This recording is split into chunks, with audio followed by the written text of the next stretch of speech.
rabshadaha ayaa ka dhashay fagaaro uu kala hadlayay qaar ka mid ah shacabka reer Laascaanood gudoomiye Muuse Bixi dhawqa rasaasta ayaa laga maqlayay xaafadaha kala duwan ee magaalada Laascaanood qaar ka mid ah shacabka dhaawacyo fudud ka soo gaadheen rabshadahaasi walow aysan jirin khasaare badan ciidamada ayaa meel kasta tubnaa kuwaas oo ku gaashaaman gaadiidka dagaalka iyo qoryaha fudud ciidanka xitaa buuraha waa ay saarnaayeen markii uu goobta soo galay Muuse ayaa jawgu mar qura sideen isu bedelay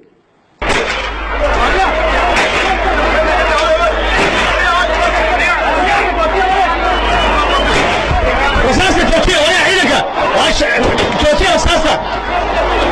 كذا يدك أساسا ولا وقاريها هلا بنادى قاريها يتصارم ده بنادى قاريها يتصارم ده كذا قاريها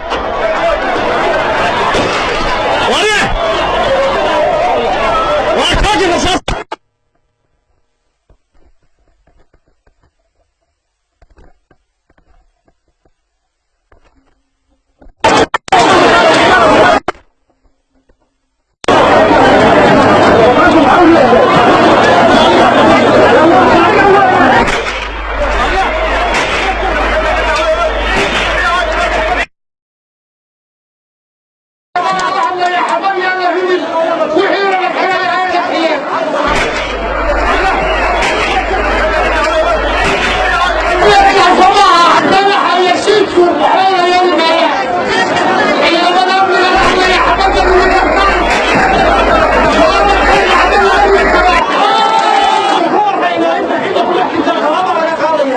Muuse iyo kooxdii la socotay ayaa degdeg uga baxay goobta xaalkuna wuxuu u ekaa mid uu Muuse yaabay